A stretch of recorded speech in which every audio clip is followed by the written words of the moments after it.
Yo, what's up guys? It's me Joel and today I'm at Live by Design Consultancy at Haji Lane. I have a friend with me, Gabriel. Hi, I'm Gabriel. I'm a holistic practitioner.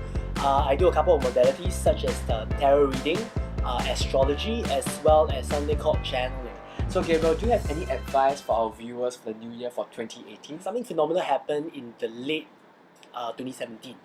Saturn just entered the sign of Capricorn. It will affect specifically this group of people, those who are born in the late 1988 to early 1991. So what's going to happen is we will no longer be too crazy about whatever that we want to rebel against. Instead of just doing it anyhow, we're just going to find a structure around it. Saturn transit is the Saturn in Capricorn is going to make us basically work hard towards those dreams. Do you have any advice for our viewers? What can we do for them?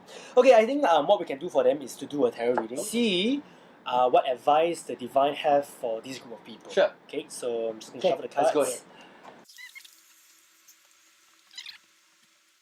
So what do the cards tell us? The Two of Wands basically has a sense of choice, choosing between things. This person seems like he's refusing to choose. Okay. Because he wants the best of both worlds, all the options available. Okay, but Queen of Swords comes in and say, okay, you have to choose.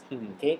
Now, Queen of Swords is what I call the widow's card. Basically, the king has passed away, and the queen has to take charge. Okay, and the Temperance, right? It's kind of like an advice and a guideline to not be too extreme.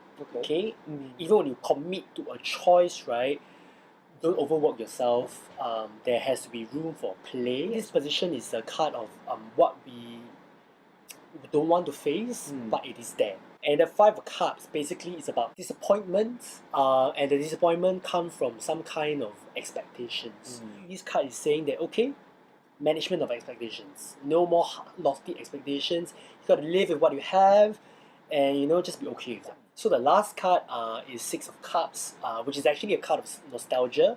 You look at the picture, there's actually a mother and a child. Okay, so I think at the end of the day, right, what is wrapping the whole spread up is the whole idea of don't forget what you dream. Okay, you can have expectations. Okay, you can have expectations, but don't have, in a sense, don't hold on to it so tightly. This card also talks about support.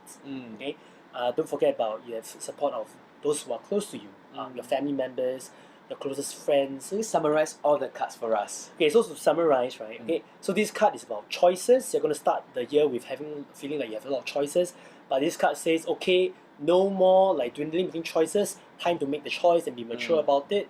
And this card says, don't be too extreme, moderate, okay, and not work too hard. And this card is about not having too high of an expectations that get disappointed when those are not met. And this card says, yes, still continue to dream about what you have always wanted, okay, and look for support and help from your friends and family members. And there you have it. Remember that you are the one who holds your life and fate in your hands. May 2018 be a smooth and bountiful year for all of us. Happy New Year! Happy New Year!